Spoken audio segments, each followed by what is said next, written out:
โอเคဒါ29ရက်လ2016ညနေ4 နာရီခွဲတော့ပါနော်မနေ့ကတော့ကျွန်တော်ပြီးတဲ့ကနေ့လွဲတယ်ဒီညနေတော့ဆက်ပြီးမလားလို့ကျွန်တော်ကောင်းဆုံးတော့ကြိုးစားထားတယ်နော်ကျွန်တော်တစ်ချက်ပြပြီးကြည့်မယ်ဒါလေးကခွင်ပေါ့နော်ခွင်နဲ့ခတ်3ညခွင်နဲ့ခတ်3ညခွင်နဲ့ခတ်3ညခွင်နဲ့ခတ်3ညလာမယ်ဆိုရင်ခွင်ရှိရဆိုတော့3နဲ့ပေါင်းပေးရမယ်3ထိပ်โอเคပြီးတော့ဒီမှာကျတော့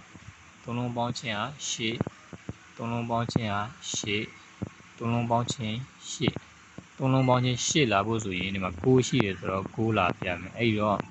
ကျွန်တော်တို့က3ထိပ်နဲ့9ပိတ်3 9တကွက်ကောင်းရှိမယ်နော်ဒါလေးတစ်ချက်မှတ်ထားမယ်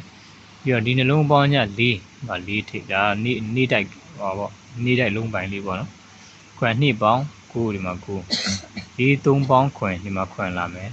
4 3ညပေါင်း4ဒီမှာ4ထိပ်လာမယ်โอเคပြီးတော့နောက်တစ်ခုရှိတာဗာလေးရှိမလဲဆိုတော့ဒါနေ့တိုက်လေးပေါ့ခွင်1 4 4လုံးပေါင်းခြင်းပေါ့ဒါ6ဒီ4လုံးပေါင်းခြင်းကလည်း6ရတယ်ဒီ4လုံးပေါင်းခြင်းကလည်း6ရတယ်အဲ့ဒီတော့ဒီ4လုံးပေါင်းခြင်း6ရမယ်ဆိုရင်ဒီမှာခွင်ရှိရဆိုတော့6ရအောင်9ပေါင်းပြရမယ်ဒီမှာဆိုတော့9 break ရှိမယ်အဲ့မှာကျွန်တော်ကဒီမှာ4ထိပ်ရထားတယ်ဒီမှာ9 break နဲ့ဆိုတော့4 5လေးရှိမယ်နော်4 5တစ်ခွက်ဒါလေးလည်းတစ်ခွက်ကောင်းရှိမယ်ပြီးတော့ဒါလေးကသတိထားစရာလေးပေါ့6 4 2ဇုံနေကြီးပဲလာတယ်6 4 2ဆိုတော့3ညလာမယ်ဆိုရင်4ကို6ပေါင်းရမယ်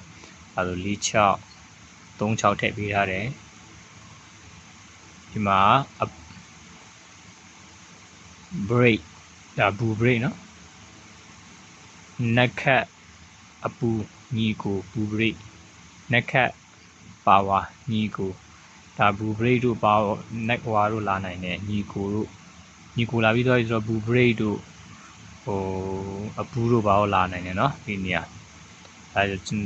တော်ဒီနေ့ရွေးပေးထားတဲ့ကဏ္ဍ၈ကွက်ပေါ့ဒါ